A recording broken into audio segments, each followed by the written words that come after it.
তাসভিন লিখেছেন, বিবাহ পড়ানোর সময় ছেলে মেয়ে আলাদা কক্ষে থাকতে হবে। মেয়ের ৩ জন মাহরাম গিয়ে মেয়ের কাছ থেকে কবুল নিয়ে ছেলের কাছে আসবেন। বিয়ে পড়ানোর সময় ছেলে মেয়ে আলাদা রুমে থাকা, এইটা নাকি বিবাহের সহি পদ্ধতি। একই কক্ষে থেকে বিয়ে পড়ানো কোনো কি নিয়ম নেই? এ ব্যাপারে আমাকে সাহায্য করুন। দেখুন, মেয়ের কাছে সম্মতি আনার জন্য ৩ জন পুরুষ যেতে হবে এটা জরুরি না। মেয়ের বাবা, মেয়ের যিনি অভিভাবক, বাবা কিংবা বাবা না থাকলে বাবার অবসরে তার মেয়ের বড় ভাই কিংবা চাচা, তো দাদা থাকলে দাদা, অর্থাৎ ধারাবাহিকতার আছে।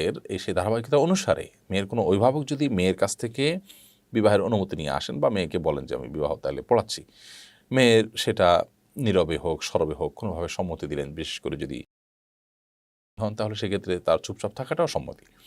যাই হোক, এই সম্মতি নিয়ে তিনি এসে যদি বলেন যে আমার মেয়ের থেকে আমি যে সম্মতি এনেছি তার ভিত্তিতে আমি বিবাহের প্রস্তাব করছি কিংবা আমি কবুল করছি, যথেষ্ট। এখানে দুজন আপনার গায়ের মাহারাম পুরুষকে তার কাছে নিয়ে যাওয়া সাক্ষী হিসাবে এটার কোনো প্রয়োজন নেই।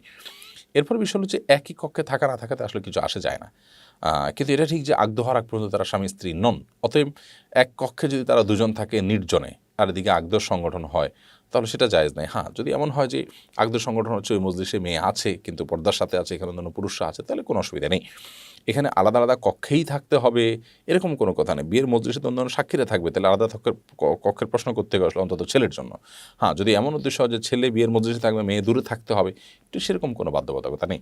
বিয়ের মজলিসে যদি মেয়ে থাকেন এবং সেটা যদি পর্দার সাথে থাকেন, যেখানে সে যেহেতু এখানে সাক্ষী এবং অন্যান্য গায়ের মারামরা থাকার সম্ভাবনা আছে, তাহলে সেক্ষেত্রে কোনো অসুবিধা কিন্তু নেই। মাসুদুল করিম আপনি লিখেছেন, বিয়ের জন্য পাত্রী দেখতে গিয়ে হাত ধরা যাবে কিনা? হাত ধরতে যাবেন কেন? দেখা আর ধরা তো দুই জিনিস। আপনি যদি হাত ধরতে যান সেটা তো ফিতনার কারণ হবে সন্দেহাতীতভাবে। আপনি শুধুমাত্র তাকে আপনি দেখবেন, দেখার প্রয়োজনে তার তার মধ্যে কোনো ত্রুটি আছে কিনা অথবা তাকে আপনার পছন্দ হয় কিনা সেটা আপনি দেখবেন, তিনিও আপনাকে দেখবেন। কিন্তু এর মানে এই না যে আপনি ধরাধরি করতে যাবেন, বিধায় এটা জায়েজ হবে না। এরপর শাকিল সিদ্দিক আপনি লিখেছেন, দোয়া পড়তে কি ওযু থাকতে হবে? না, দোয়ার জন্য ওযু জরুরি না, বিনা ওযুতেও দোয়া করা যায়।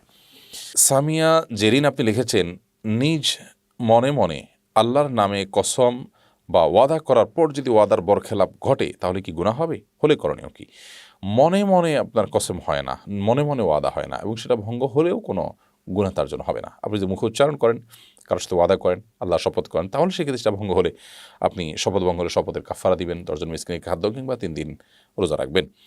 রুকিয়া ইয়াসমিন আপনি লিখেছেন, পাত্রপক্ষ দেখতে আসার আগে পাত্রপক্ষকে ছবি দেওয়া যাবে কিনা? যদি মনে হয় যে ছবির অপব্যবহার তারা করবে না, কোনো কারণে পছন্দ না হলে সেটা অন্যত্র দিয়ে বেড়াবে না, তাহলে সেক্ষেত্রে তাদেরকে ছবি দেওয়া যেতে পারে, এর কারণে গুনাহ হবে না। মোহাম্মদ তরিকুল ইসলাম আপনি লিখেছেন, পাত্রীকে কি কোরআন তেলাওয়াত বলার জন্য প্রশ্ন করা যাবে? যেতে পারে, যে কোরআন তেলাওয়াত করলো, শুনলেন যে কোরআন সহি কিনা, এটি করতে পারেন। পাশের রুমের লাইটের আলো দিয়ে কি নিজের রুমের বাতি না জ্বালিয়ে কোরআন শরীফ তেলাওয়াত করা যাবে? কোনো অসুবিধা নেই। পাশের রুমের লাইটের আলো দিয়ে যদি আপনি কোরআন তেলাওয়াত করতে পারেন, আপনার যদি চোখের অসুবিধা না হয়, তাহলে সেক্ষেত্রে সেটা সম্পূর্ণ আপনার ব্যক্তিগত ব্যাপার, সেটা অবশ্যই জায়েজ হতে পারে। খালিদ সাইফুল্লাহ আপনি লিখেছেন, ফরজ অথবা সুন্নাত নামাজের সময় রুকু সেজদা সহ অন্যান্য দোয়া কি ঠোঁট নাড়িয়ে পড়তে হবে নাকি মনে মনে পড়লে হবে? ফরজ বা সুন্নাত নামাজে রুকু সেজদা সহ অন্যান্য দোয়াগুলো ঠোঁট নাড়তে হবে। আপনি যদি মনে মনে পড়েন তাহলে সেটি পাঠ